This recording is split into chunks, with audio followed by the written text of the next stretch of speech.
Khalil Sow est mon nom.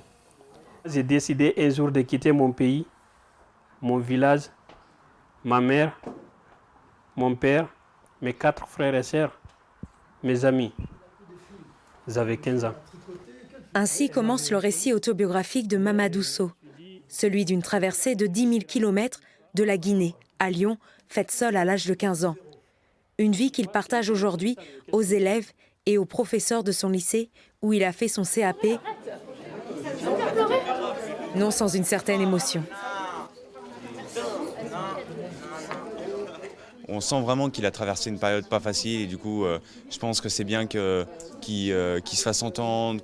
Donc le courage qu'il a eu pour traverser, pour venir ici, l'intelligence qu'il a eue, l'énergie qu'il a eue. Une histoire extraordinaire recueillie par l'écrivain Azouz Begag. Le migrant et l'auteur se sont rencontrés ici, dans le lycée, en 2019. 3 ans plus tard, un livre à 2 mains est né. La tristesse de quitter son foyer, les violences et la mort sur le chemin de l'exil, Mamadou se met à nu. Voir tout ce que j'ai subi sur la route,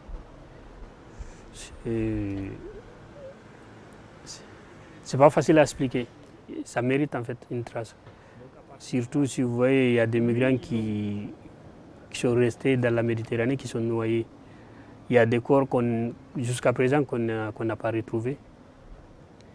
Et ces personnes méritaient mieux que ça. Et ces personnes méritent un hommage. J'ai envie de dire aux gens, regardez, derrière l'immigration, derrière la submersion migratoire dont vous parlez, il y a des êtres humains. Ils rient et ils pleurent. Vous savez, ce sont des êtres humains, ce ne sont pas des animaux qui sont en train de se noyer là. Est-ce que vous avez pas un peu d'empathie? Le jeune homme a intégré un BTS et rêve de créer son entreprise de transport entre la Guinée et la France. Mais Mamadou est toujours sous le coup d'une obligation de quitter le territoire. Il espère que ce livre fera bouger les choses.